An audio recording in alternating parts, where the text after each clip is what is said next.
Amigo televidente, regresamos a su programa Actualidad Fiscal, Tecnológica y Financiera, y conversamos con el maestro Antonio Siriaco, decano de la Facultad de Ciencias Económicas y Sociales y un economista de larga data y suma experiencia en términos económicos y en términos de lo que es el contexto global y local.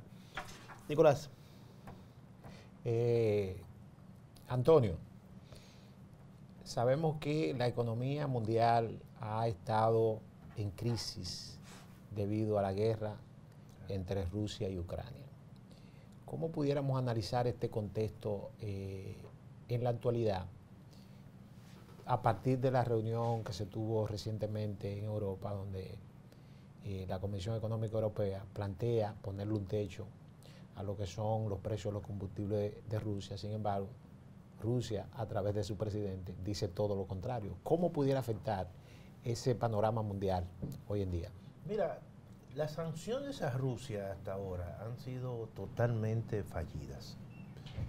¿Por qué?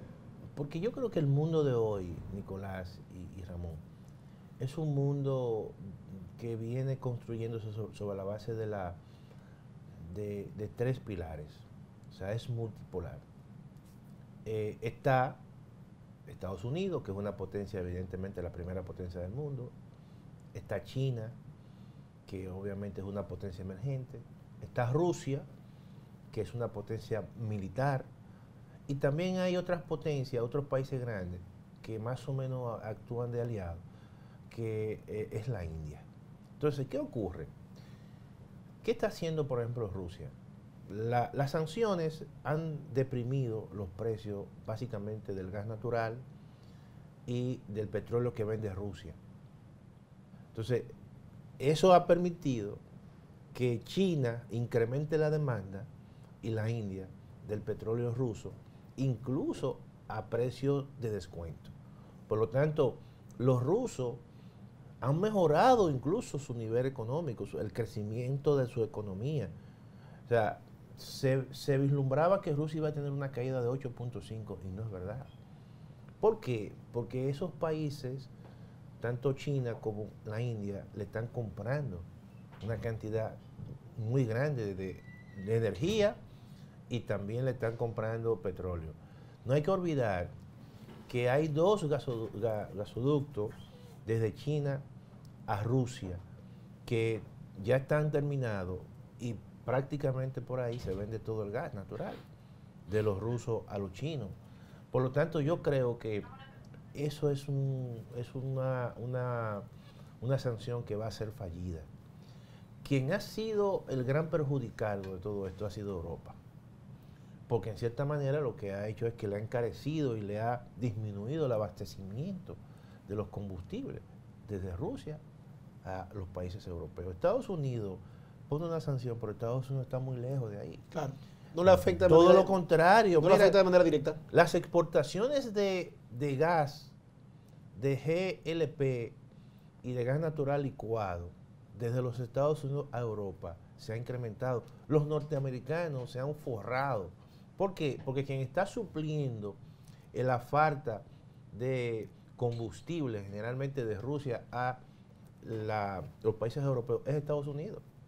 Entonces, las sanciones que le ponen a Rusia, prácticamente a quien perjudica es a Europa. Mira, Europa está en una situación muy difícil y por eso y ha perdido competitividad. Los precios de la energía es carísimo. Afecta directamente el costo unitario. Y exactamente, afecta el costo unitario. Y un elemento que yo lo veo muy trascendente, por ejemplo, Alemania nunca, desde el año 1991, desde que se reunificaron las Alemanias, nunca, señores, mensualmente, desde esa época, mensualmente, siempre había tenido un superávit comercial. Algo increíble. ¿Tú sabes lo que un país mensualmente desde el año 1991 hasta el 2021, un superávit? Es la locomotora. Claro. Y sin embargo, hoy en día, este año va a tener por primera vez en esos 30 años, 40 años, un déficit comercial. Pero no solamente Alemania, la Unión Europea como unión generalmente era un bloque superavitario. Al ser ahora un bloque deficitario, las expectativas de competitividad disminuyen, y por eso que ustedes ven que conjuntamente con la política monetaria que lleva Estados Unidos, que ha fortalecido el dólar, pero concomitantemente con esa situación que ha ocurrido en Europa, entonces hay una depreciación del euro con respecto al dólar. Y eso es algo que yo creo que lo que está reflejando no solamente es la debilidad competitiva de la Unión Europea, sino las fallidas sanciones que le han impuesto a Rusia. ¿Y no crees tú, Antonio, que el hecho de que el euro se deprecie con respecto al dólar en términos reales sea positivo para esas economías porque tiene mayor capacidad de compra, aquellos productos que tienen que comprarlo en dólares? Sí, pero también está reflejando una debilidad. Claro, el hecho de que se deprecie, eso le puede dar mayor competitividad a las exportaciones, pero no solamente la competitividad es por la evaluación del tipo de cambio. Por un lado, tú estás encontrando que todo lo que tú importas y todos los combustibles que tú importas van a ser mucho más costosos, y eso también tiene un efecto en la competitividad, en los costos productivos. Claro. Entonces, es una situación... Pero hay que evaluar también que muchos de esos países europeos tienen un superávit comercial, casi siempre con los demás países que hacen comercios. Aunque los organismos internacionales y producto de esa crisis están planteando que principalmente Europa, y lógicamente eso va a afectar a todos los países, incluyendo República Dominicana, va a haber una recesión en el 2023 bastante importante. Sí, hay una tendencia, y los pronósticos es que la economía mundial, que el año 2021 creció 6.1. Este año posiblemente la economía mundial termine con un crecimiento de 3.2, y el próximo año, 2023, si las cosas siguen así, termine por debajo del 3%. Por lo tanto, hay un proceso acelerado de desaceleración de la economía mundial. Eso no es una buena noticia para ningún país. Esos números globales, maestro Antonio, ¿cómo nos impactan de manera interna, y sobre todo, cómo se perfila ese efecto exógeno colateral que, aunque no se provoque de manera directa, pero nos impacta de manera inmediata?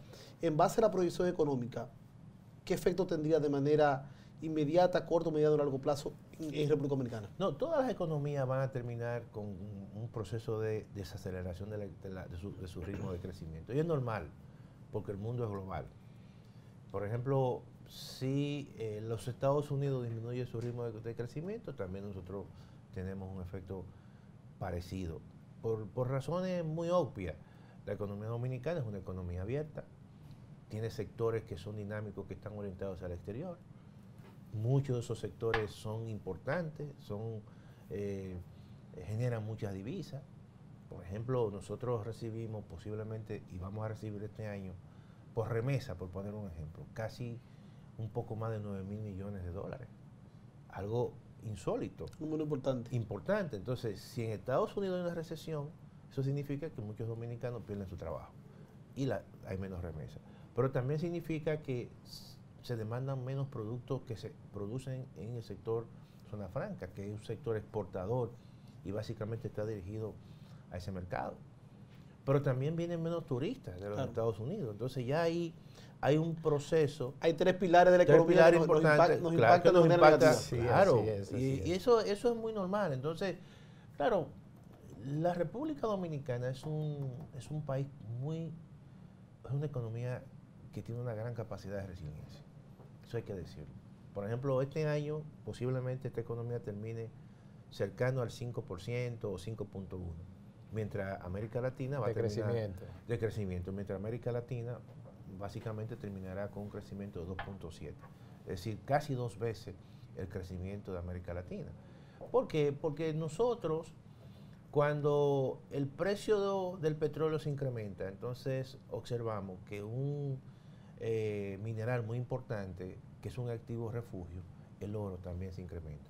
Entonces, mientras una cosa nos perjudica, otra cosa nos favorece. Un efecto compensado. Entonces, eso es una característica que expresa mucho de que la diversificación te genera a ti un blindaje o una resiliencia para tú sortear los choques externos.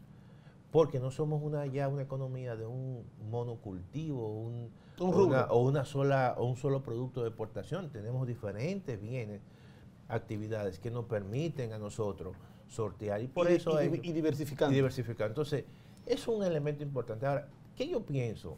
Y eso siempre lo he dicho, la gran fortaleza que tiene la República Dominicana, el gran atractivo que tiene la República Dominicana es, y eso hay que decirlo, que la clase política, al margen de todo, ha construido un espacio de tranquilidad en la República Dominicana. ¿Quieres o no? Estabilidad. La estabilidad política es atractivo para la inversión. No es lo mismo Perú, no es lo mismo Ecuador, no es lo mismo Argentina. Nuestro vecino. No es lo mismo nuestro vecino. El caso de Chile, que se veía, siempre se ponía como ejemplo, y todas las situaciones de estallido social que han ocurrido. Entonces, y con sus debilidades, maestro Antonio, Nicolás, claro, se ha ido creando un marco jurídico. Claro. Primero de garantía y segundo adecuándolo a los nuevos tiempos para fines de que podamos insertarnos de manera efectiva en otros mercados. No, y cuando la inversión extranjera ve eso, dice, bueno, ¿dónde voy a invertir? ¿En Haití? No. En Perú no hay mucha seguridad. Claro. En Ecuador hay problemas. En Nicaragua, ten cuidado. Todavía más. Entonces, la República Dominicana o Panamá o Costa Rica, que son... Entonces la gente, o sea, esa es parte de la racionalidad. Claro. Y esa es parte de un elemento que durante mucho tiempo se construyó, bien o mal, pero se construyó. Y la gente relativamente en la República Dominicana, por más que uno vea que hay situaciones, pero cuando tú lo comparas con otros países, con los países de la región, eso es una fortaleza. De hecho, Ciriaco, Ramón, se ha comentado que ciertamente los gobiernos que hemos tenido en los últimos 50 años, claro, aunque han sido criticados porque han sido gobiernos de mano dura, ciertamente al contexto de hoy han favorecido. ¿Por qué? Porque han permitido que, como tú bien planteabas, hoy en día nosotros vivamos en un país donde se respira un clima democrático, de tranquilidad, con sus altas y sus bajas. Sí, claro. Sus pros y sus contras. Con sus altas y sus bajas, pero nos ha permitido escalar a una posición de seguridad jurídica, tanto para los inversionistas locales como para los inversionistas internacionales. Y como tú planteabas ahorita, tenemos la ventaja también de que tenemos una economía diversa, no una economía que se sustenta en un solo renglón. Así por ejemplo, lo que Oppenheimer llama la economía de la materia prima. Ya nosotros pasamos esa etapa. Hoy tenemos una explorando otras cosas. Claro. Una economía bien diversa que tiene muchas combinaciones, como tú planteabas. Desde la misma materia prima, porque todavía dependemos en gran medida en las exportaciones, por ejemplo, del banano, de los aguacates, del cacao, correctamente, del café, de los minerales, que son también podemos ubicar dentro de la materia prima. Y por otra vía tenemos entonces el sector de zona franca, que es un sector que genera divisas de una vía totalmente diferente.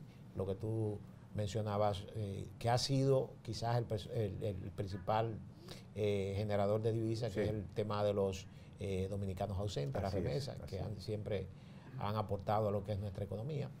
Y un sector que desde hace unos 30 años, el sector turístico, que se ha colocado en los principales pilares.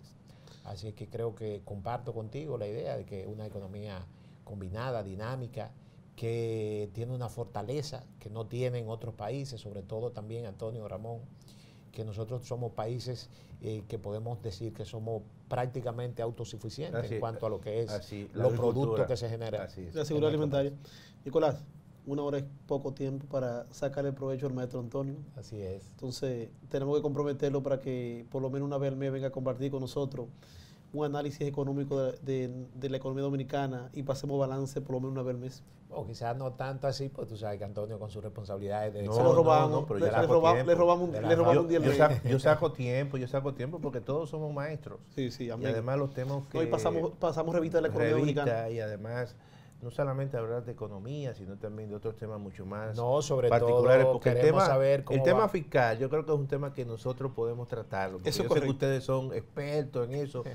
y además es un tema interesante, porque es un tema que básicamente va a estar presente y estará presente. Es correcto. Por el mismo tejido No, y empresarial también que tenemos que tratar un tema obligado sobre lo que es la academia, cómo va la Facultad de Claro, Ciencias claro, Económicas claro, y claro. Sociales No. al frente de tu Claro, gestión. Antonio. claro. Y además que, nada, ya ustedes saben, yo me comprometo a estar con ustedes siempre, por lo menos una vez al mes. Amén, así será. Ok. Amigos televidentes, filete el día de hoy, la participación del maestro Antonio Siriaco.